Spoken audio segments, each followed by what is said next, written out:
In the 8th generation of gaming consoles, the gaming industry has been plagued with greedy companies and complacent, ignorant consumers. This is their wake-up call.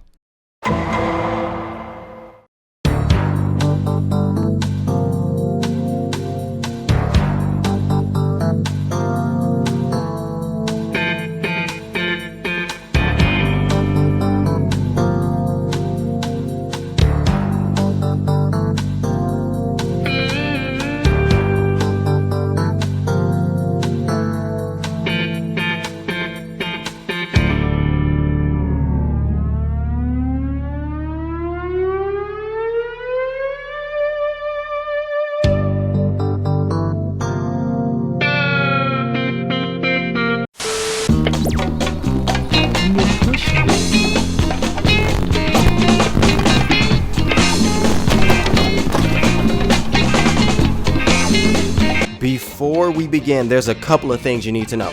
Number one, this video was recorded before GTA 6 has been announced by Rockstar Games. This is not one of those clickbait videos that claim to have knowledge about the game, nor can I send any of you the game because I don't have it, have not seen it, and am not sure when it will release. Therefore, I will not say that I can give you a copy of the game. If you like the video, share it with your friends, subscribe to my channel, scratch my back, or any of that, okay? Number two, I'm a huge fan of the company formerly known as Rockstar Games. Okay, they're actually called Rockstar Games, but it doesn't matter. The company was known for creating experiences that not only were genre defining, but envelope pushing. This is why the name Rockstar Games was once on the plane that it was. However, they failed. And they failed in a way no one expected or even thought was possible. Their last huge release, Grand Theft Auto 5, came with so much hype that if you had to quantify it, it would equate to the entire surface area of the US state of Texas. Listen, people were fiends for GTA 5 upon its announcement, with slews of YouTube channels popping up claiming to be the best source for GTA. Your number one source for your number one source claiming to be the best. Your number one damn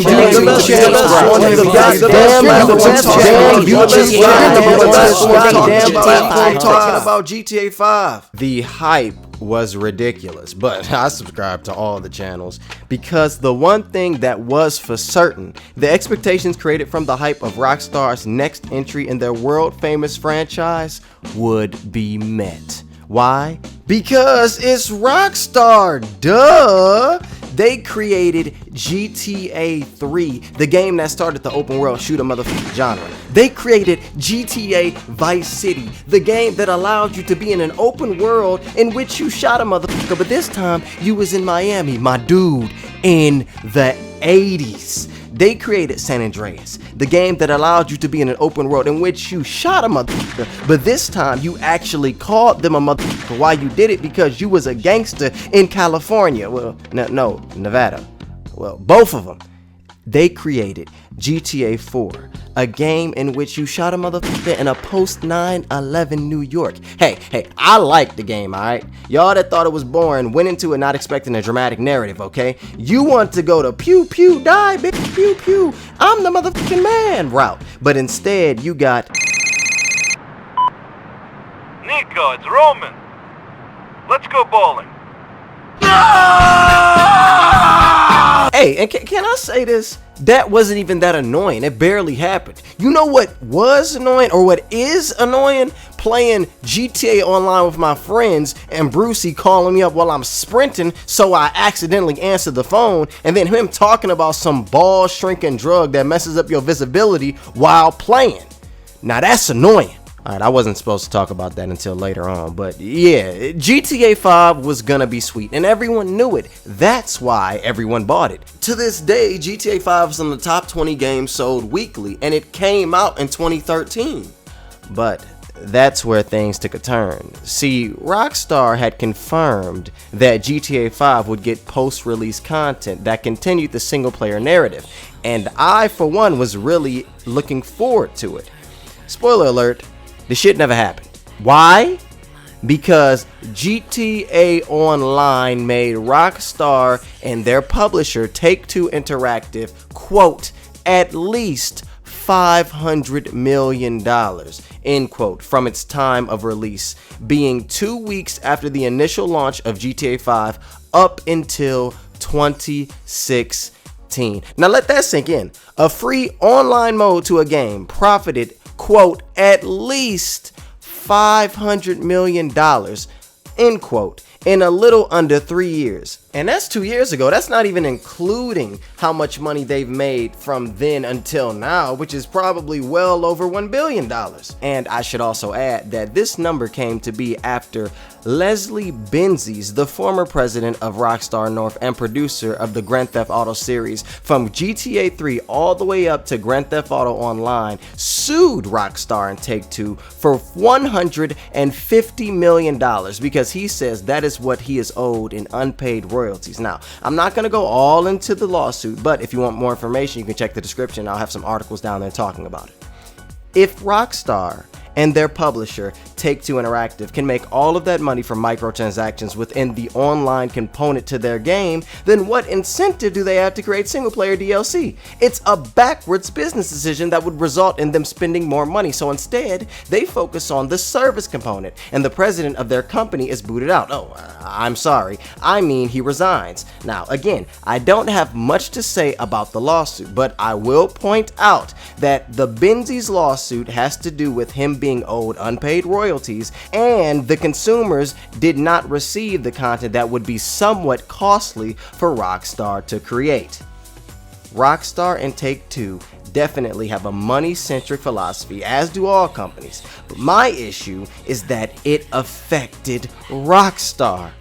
The precious Rockstar, the wonderful Rockstar. They shitty ass online service launched 2 weeks after the base game under the guise of server management or some shit, and I, a person that spent $150 on the collector's edition of the game, was stuck at the first race mission for 3 days, and to this day, their service that makes them so much money places me above Los Santos, or should I call the massive land in the middle of nowhere, San Andreas, for so long that by the time I load into the game that has 8 million people playing it weekly, that I don't even want to play this shit anymore. Anyway, the game is a grind where if you don't have any money, you can't do anything, and it takes so long to get money through missions that if you don't buy the Rockstar GTA Shark cards, that you won't be able to afford the location needed for you to do a doomsday heist until Rockstar's Bully 3 comes out. So, that shit sucks. In summation of my entire second point, GTA Online sucks because Rockstar have receded into the fiery depths of wealth and ego, which is really sad. I mean, Rockstar were the chosen ones.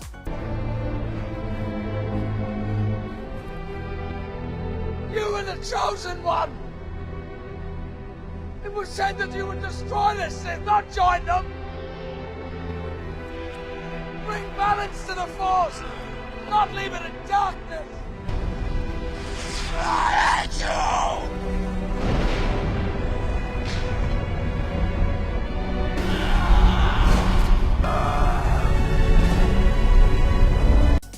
Whoa, that was actually kind of dark.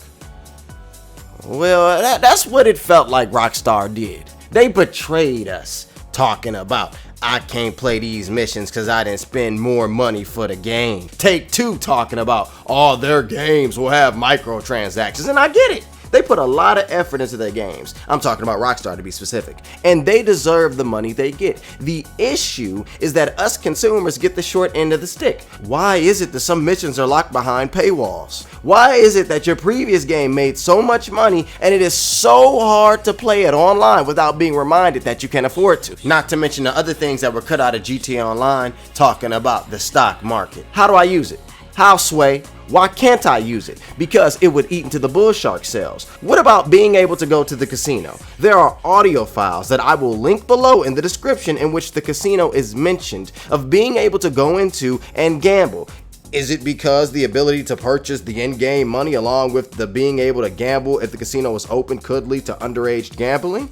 Sure, but I also think it would eat into the total amount of revenue that Rockstar could make from microtransactions. So now I ask, why? Why does Rockstar resort to these nefarious techniques that dwindle at the fun factor that could be had by us consumers? It's because the consumers allow it. You stupid motherfucker said, yeah, I'll pay for it when you knew you didn't have to. Wait, let me bring it back. Some of you knew you didn't have to. The others had no clue. This is the norm now. The blatant and disrespectful rape of the consumer. People are tossed around on the regular and they don't understand that they don't have to be. They don't understand that they are the ones in control, not the companies. If people said, you know what, Rockstar? I ain't paying for shit. And you know what else? Your stupid ass game don't even got wildlife online. And you know what else? F you. That's what. Then we wouldn't be here. The thing is, people didn't. So here we are. We have a developer that is still one of the best in the business, but they now have a reputation of swindling the consumer. And for those that don't agree with me, that's fine. I just want you to know, you're not agreeing with me shows that you don't recognize the bull that Rockstar and Take-Two are doing. Thus, you are a part of the problem. So, when it comes to the future of the GTA franchise, we know it's gonna have microtransactions. But you know what else? It may have some competition.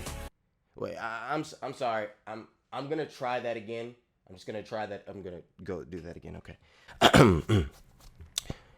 It will have some competition. Now, before I move fully into the game that is currently in development by the new Rockstar, yep, the title of Rockstar Games has been removed from Rockstar Games. That's right, I did it. What you gonna do, Rockstar? Let's go bowling. I should make everyone aware that I have not played The Witcher 1, 2, or 3. Well, grab my Harka-Noodle and call me Mudkips. You mean to tell me you made a video talking about CD Projekt God's new game, and you haven't even played their past one? You are not qualified to say anything, you talkative, opinionated fool. How dare you large-nostril-having beast of a being even mention the name CD Projekt Red?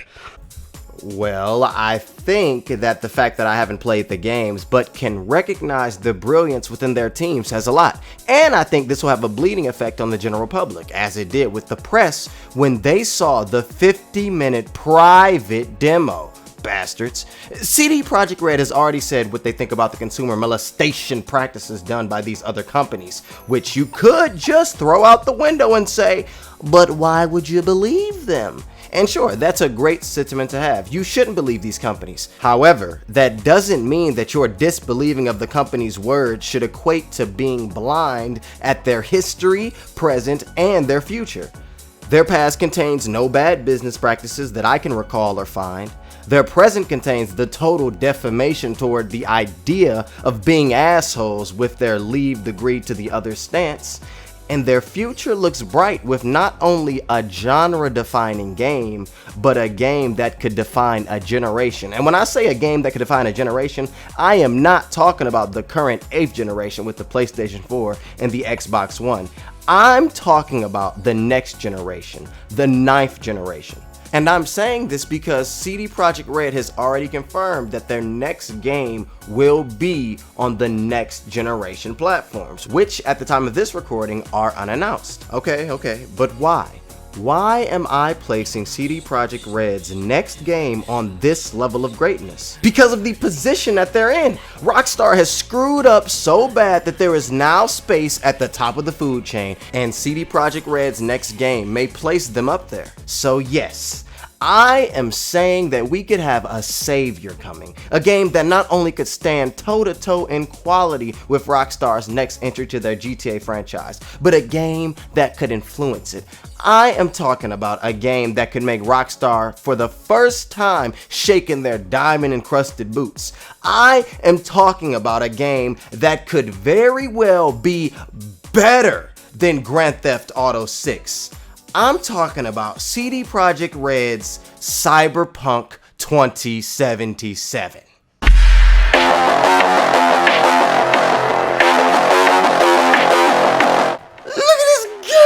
Seriously, look at it. It looks remarkable. It looks amazing. It looks like the game I've wanted to play since a child, even though the game is in no way for kids. I mean, this game got breasts and possibly cats. Think about it. My point is, the game is an adult game, and I've been anticipating its release since I saw the announcement trailer. A part of me thinks that the game caught my attention because of the developer. The Witcher 3 is a game with a remarkable reputation, and upon looking at gameplay, one cannot help but go, okay, yeah, that's nice. So, my thoughts may have went, the people that made Witcher 3 are making an RPG set in the future? Sign me up. And the other part of me has a fascination with the future.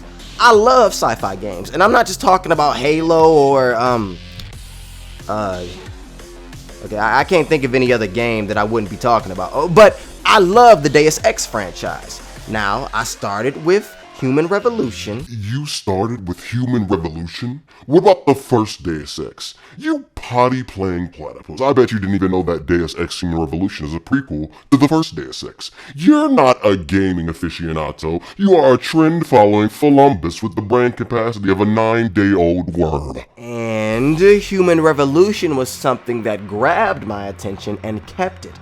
Now, a part of the reason was that the game took place in my hometown, Detroit, Michigan. But the other part was the technological aspect of the world. I have a huge interest in technology, the effects it currently has on society, and what the implications of the future are based on those current effects. And I felt that Deus Ex handled that with grace and precision. So when I hear a futuristic technological setting in a game, I immediately become intrigued. The thing about Cyberpunk 2077 was that the developers of Witcher 3 were making it. My brain went, look at Witcher 3. Now imagine that in a futuristic urban environment. Ooh, sounds amazing. What happened next, though? This next part, though? I wasn't ready for it. Okay, I won't lie. I wanted to see more about the game, and when we did, I was blown away. Now, remember earlier when I said I subscribed to all the YouTubers that made GTA content? In the description, I'll give you 2 YouTube channels that I think are perfect for finding out more information about the lore and world within the tabletop game that CD Projekt Red's video game is based on. Now, I'm giving you their YouTube channels because I don't have the expertise to articulate the knowledge that I've acquired about the game from them. And plus, the YouTube channels have really good content that everyone looking forward to Cyberpunk 2077 should check out. So when looking at the trailer that was unveiled at Microsoft's conference, which was good, by the way, well done, Microsoft, y'all been taking L's all generation, and you finally decided not to. I was flabbergasted at the visual fidelity of the game. Then I remembered that CD Projekt Red said that their game would be on future platforms as well. Well, the next gen has not been announced yet, so we can only speculate. Technologically wise, Cyberpunk is very advanced. Our technology is ready to interface with future generations. The game is developed in such a way that it can use future very powerful equipment. But I cannot tell you more beyond that today, as no future generation of consoles has been announced so far. Now this is what got me thinking about the next generation and the current generation, which brought me to Cyberpunk 2077 going up against Grand Theft Auto 6. Wow, it took a while, but here we are, finally getting to the point of the video. Cyberpunk 2077 is a game that won't be out for some time. As a matter of fact, Mike Pondsmith, the creator of the tabletop game Cyberpunk 2020, said in an interview with YouTuber YongYea, I waited 30 years to get this, it was worth it. You guys can wait a few more years. It will be worth it. the game is going to take some time, and it should. Look at it! The way the game looks is one of the reasons why I am so excited about it. Now there are several games, the current Deus Ex franchise being some of those, that contain this open world-esque environment. This means that you spawn in an environment that is large, but not entirely open. Some locations aren't available for you to access, along with some of the environments being disconnected with one another, kind of like the locations being individual hubs. Now, one of the good things about these types of games, or at least in the realm of the Deus Ex franchise, that being Human Revolution and Mankind Divided, is that the environments have a lot of details, as do the NPCs. This is more than likely due to the scope of the world. Things are scaled back, meaning some things are more noticeable than others. When you compare this with some games with open worlds, things are normally opposite. The environments have some detail, but the scope of the environments are what get the attention of the gamers and the attention from the developers. This sometimes leaves games with big environments seeming dead or empty.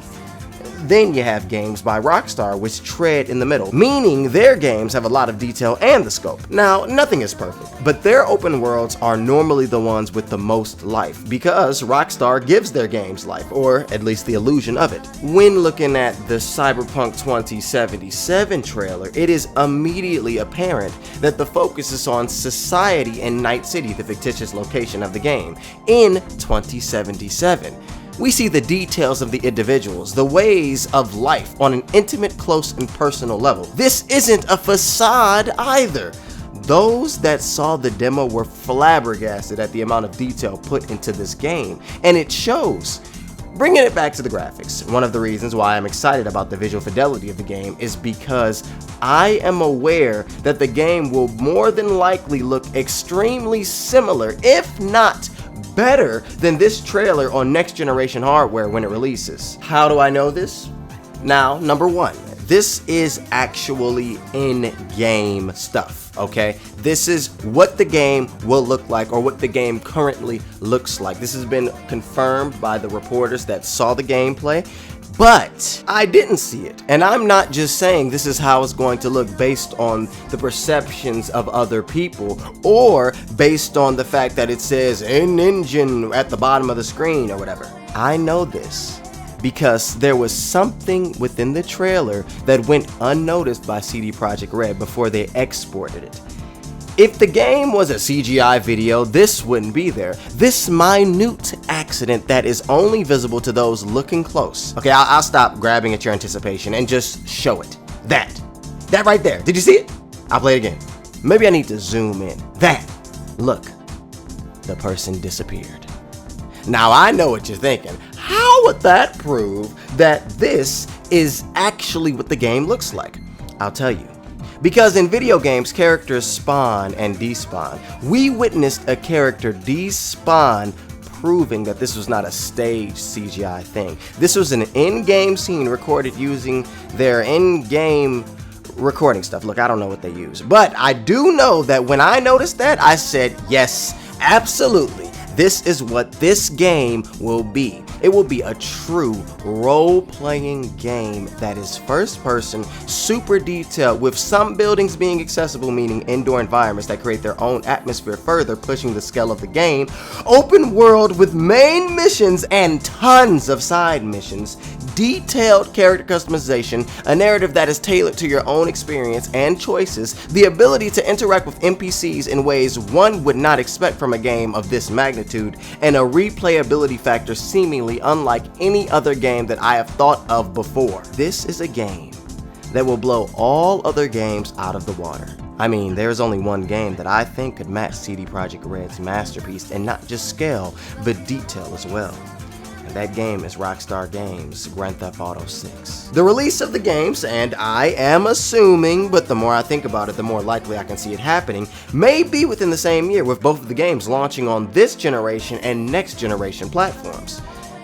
I imagine that Rockstar is a company that would be able to match CD Projekt Red's game with their next GTA game, but there would be a number of things that they would have to do with Grand Theft Auto 6 to make it live up to Cyberpunk 2077. So there's a lot of stuff that I could put first, but I got to talk about Rockstar's funky ass attitude. They would have to adapt the philosophy of CD Projekt Red. One of the things that makes CD Projekt Red so special is that they are not a Rockstar Games. They are actually kind of like an independent developer with a love of what they do. They know that their reputation and the way that they are perceived can affect the way their game is received. Rockstar knows that they can do whatever they want and people will accept it. But will they? Okay, honestly, yes. But that's not the point. The point is CD Projekt Red's attitude toward gaming is the right one to have because it influences the perception of your company. I am not the only person on YouTube to call Rockstar out for what they've been doing. And if they continue down this path, which it's looking like they will, I won't be the last. The snowball effect is real, and it could be possible that if Rockstar continues with the bull, that GTA 6 could be the receiver of the huge ice ball that's been building since 2013. They have 2 games, in my opinion, until the release of Grand Theft Auto 6. The first game being Red Dead Redemption 2, of course, and the second being Bully 2. Hopefully. Please, bring us Bully 2. That's what I want. Please, I want to play that. And if the games are handled in a way remotely similar to GTA 5, the community will not be happy. We've seen companies fall from grace. Look at Sony at the beginning of the PlayStation 3 lifecycle. This is how Microsoft came in to become the leader in the gaming industry last generation. That is, until they did the same thing Sony did. Thus, you have Xbox in the predicament that they're in now. These examples have the same thing in common. The companies got big heads and thought they were hot shit, thought they could do whatever they wanted. Little did they know they cannot. Could this happen to Rockstar? Yes.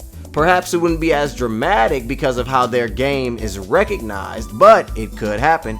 They need to abandon their current philosophy and gain a leave the greed to the others mentality, because that isn't what only gets the consumers on board, it's what keeps the consumers from leaving.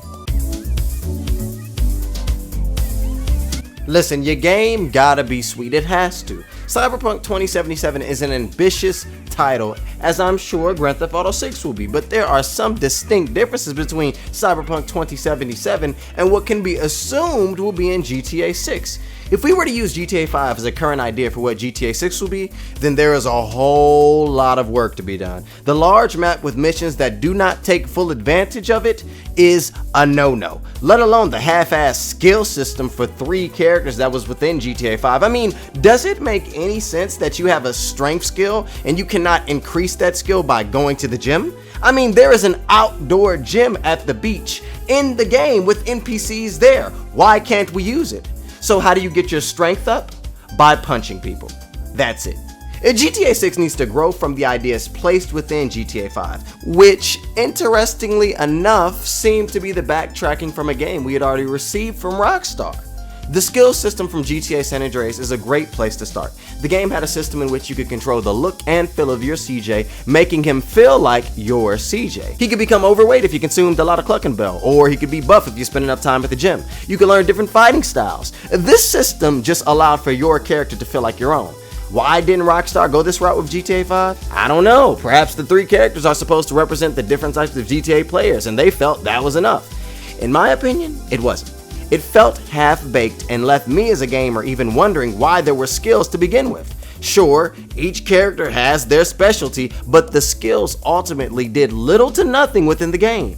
GTA 6 needs to implement this system, but actually have it influence the game. Give gamers the choice of being a great shooter, but maybe not too strong, and make that influence the feel of your playthrough, meaning that you are a great shot, but it takes a few more hits with your hand to knock someone out. Or maybe larger guns slow you down. Skills should affect the game, and these choices should also influence the look of the character too. GTA 5 also removed the ability to crouch and replaced it with a stealth hunch. I mean, what is that?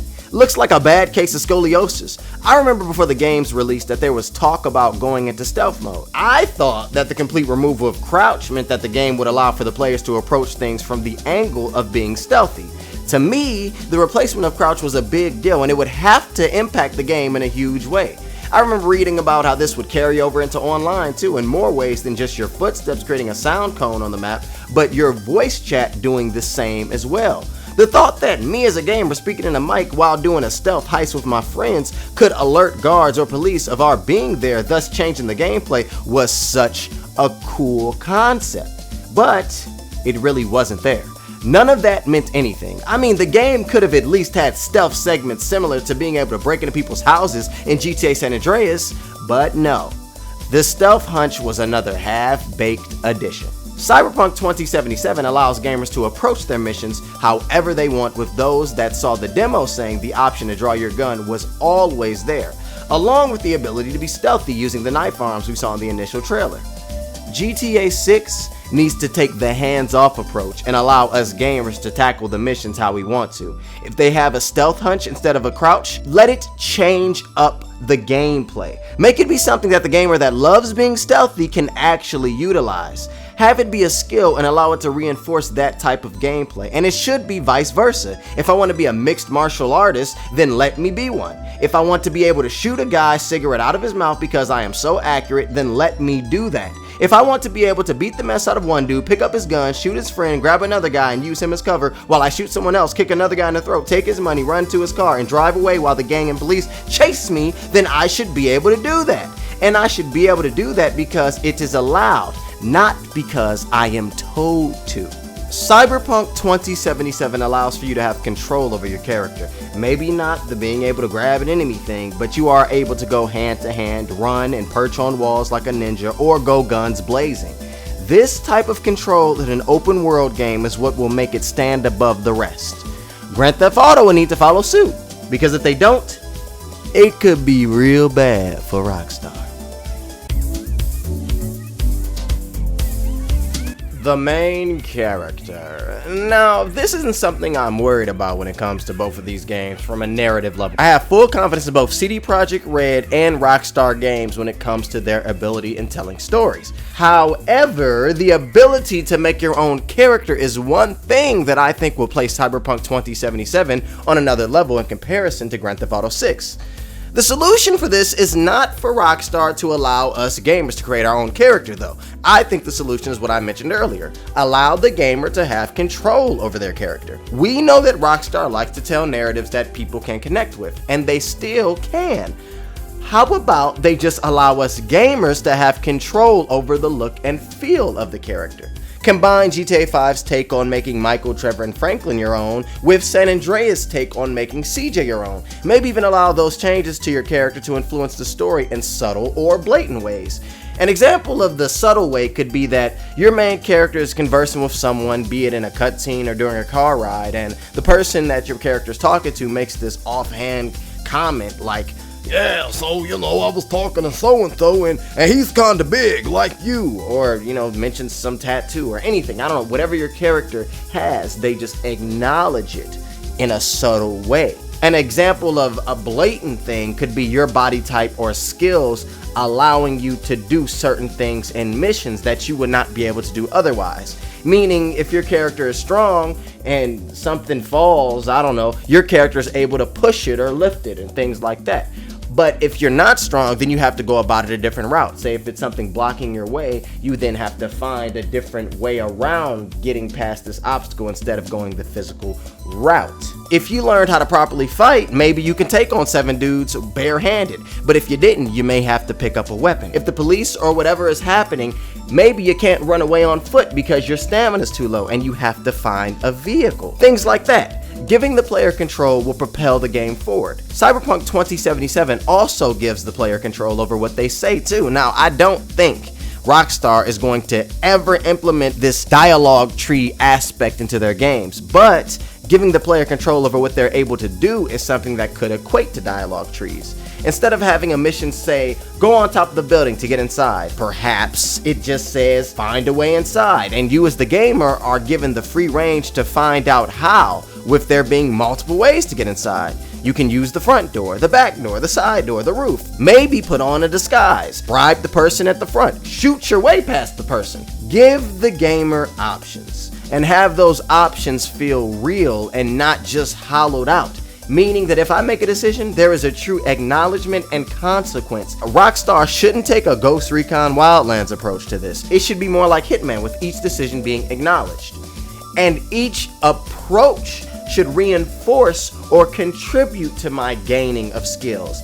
Meaning that while I'm doing missions, that I'm bettering myself, along with me being able to do things outside of the missions that will make my skills go up. Like how you go to the gun range in Grand Theft Auto 5 to improve your shooting, and you can also shoot people. It should be the same way with everything else. Cyberpunk 2077 is set in a fictional city in California in the year 2077. Now, the landscape looks great, and it has been said that the game will be massive and vertical as well, meaning you'll have access to the city outside, but you'll also be able to explore some interiors, creating a new dimension and environment in terms of the scale of the world. You can go upstairs, downstairs, up the elevator, down the elevator. It's huge. It's going to be great. The main character V's apartment building has been described as it being its own sort of metropolis or world. Now this is going to be the case for many other locations within Night City, and what becomes even more interesting is the fact that the interactions with the NPCs is not as bare bones as it is in the current and past iterations of GTA, with V being able to converse with NPCs and that possibly leading to a variety of different outcomes. This is something that makes the world feel alive. The interaction with different people in different environments and how those interactions are different because of the locations or your approach and how all that plays on top of each other are things that emphasize the detail and precision in which CD Projekt Red is going for with Night City. The way the city changes at night and how that can change the playstyle is something that's been mentioned. Going back to what I mentioned earlier about open world-esque games having a level of detail, it seems as if this open world title will have that same amount of detail open world-esque games have, and I for one am super excited about that. Grand Theft Auto 6 needs to embrace the world that it will be set in. Now the image I use seems to be influenced by Vice City being the game's location, but again, this image is fake. So the setting could be anything, okay? But whatever the setting is, it should be used. Grand Theft Auto 5 has so much map and so little of it is used during the story, or just in general. Buildings are placed with few having interiors, and interacting with civilians is either a walking or running to them, pushing them down, a greeting that suddenly becomes an insult which results in them fighting you or running away, or you standing near them saying nothing and them becoming scared and running away, or them becoming pissed and wanting to fight. But if it's a cop, they're gonna pull a gun out on you, which I guess is kind of realistic. Now, Red Dead Redemption 2 is implementing the ability to converse with civilians, along with civilians reacting to you doing odd things, such as you riding your horse near someone's farm, or you walking up to them and blankly standing there. So I can hope that Rockstar will grow upon that and allow the interaction with civilians to be better. But if there's one thing that I know when it comes to Rockstar, it's that just because a past game did it doesn't mean the next one will approve upon it or even implement it. Isn't that right? Skills from San Andreas or shooting mechanics from Max Payne 3. One can only hope that Rockstar implements systems that positively contribute to their world. Have some of the buildings have interiors and allow the interiors to have pedestrians within them doing things that you can do. For example, all phones in the game should be usable. Why? Because it's the world. I should be able to call someone up from a phone in the environment if there is one there, and the person that I'm calling should react accordingly. Why? Because why not? Does it mean anything? No, but I could see it being used in a mission, so just have it be an odd thing that you can do. My whole point is that the interiors should have purposes. We should see civilians utilizing these purposes, doing these jobs, and it should be always open or available for us as the player to use those things. For example, if we see someone mopping, perhaps we're able to use a mop as a weapon. Perhaps we're able to mop, and then, the purpose is just that the world should be breathing and we as the player should be able to interact with it. Also, have it so that pedestrians react to your presence. Now, this is something within the GTA games, but it could be fleshed out more. Have people compliment your look if they like it, or have them say the opposite if they don't. Allow the gamer to interact with the pedestrians in ways that could lead to friendships or relationships. Okay, now I heard what someone just said. But that would be very difficult for Rockstar to do, especially with the scale of their game and the level of detail they put into it. Exactly. I know it won't be easy, but CD Projekt Red is implementing it into their game. Rockstar should be able to do it as well. The Sims franchise has a variety of different voices for the characters, and I know they speak a made-up language called Simlish. And I also know that some of the Sims contain the same voices, just with them being up or lowered in pitch.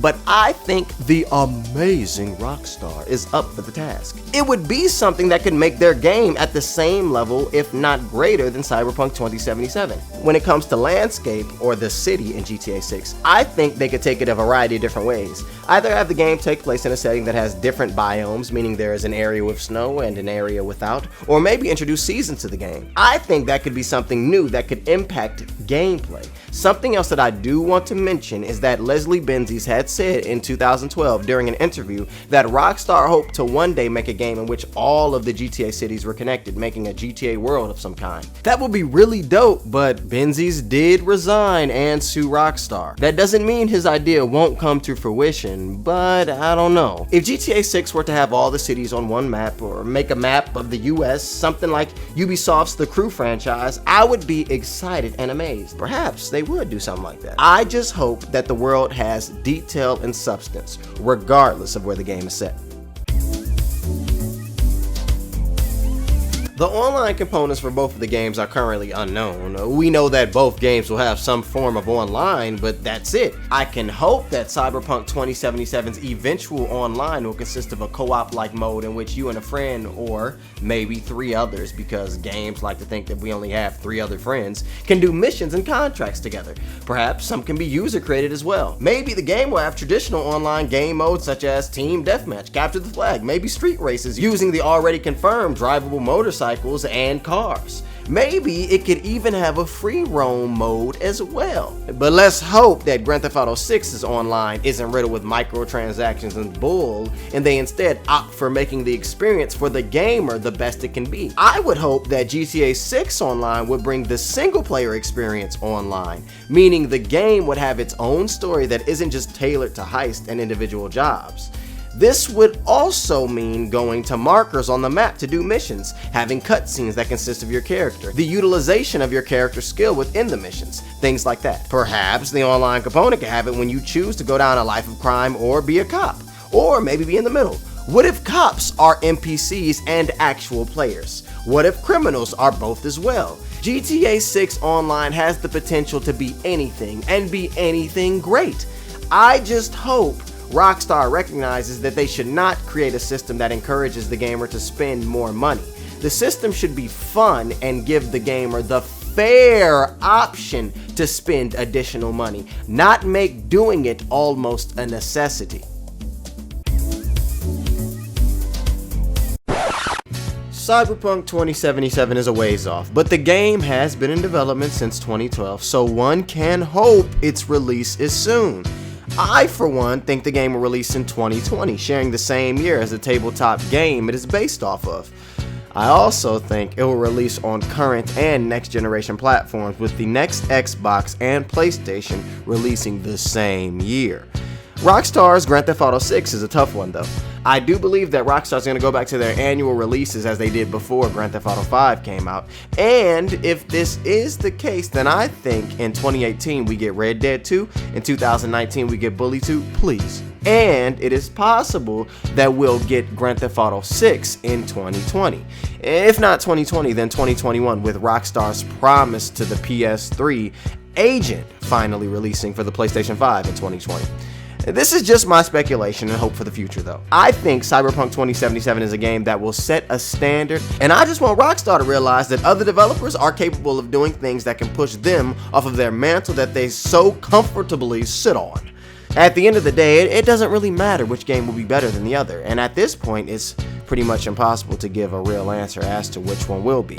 The one thing that is certain is that gaming has come a long way, with characters looking like pixels to them looking like real people. Technology has advanced along with society.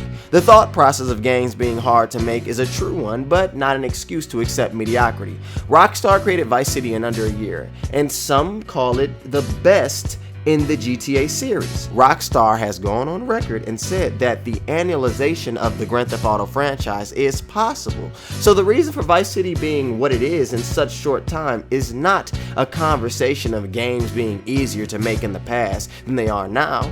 Technology has progressed, not regressed. It is a conversation about talent and effort, and Rockstar has both.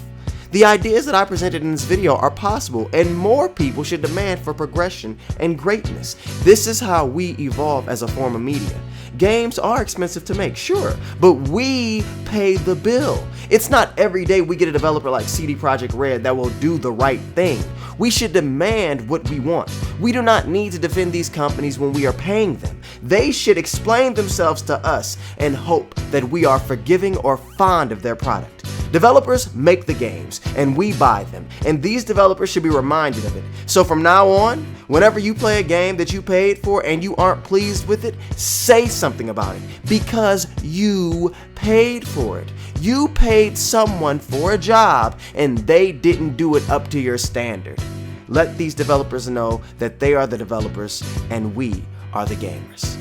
Peace out.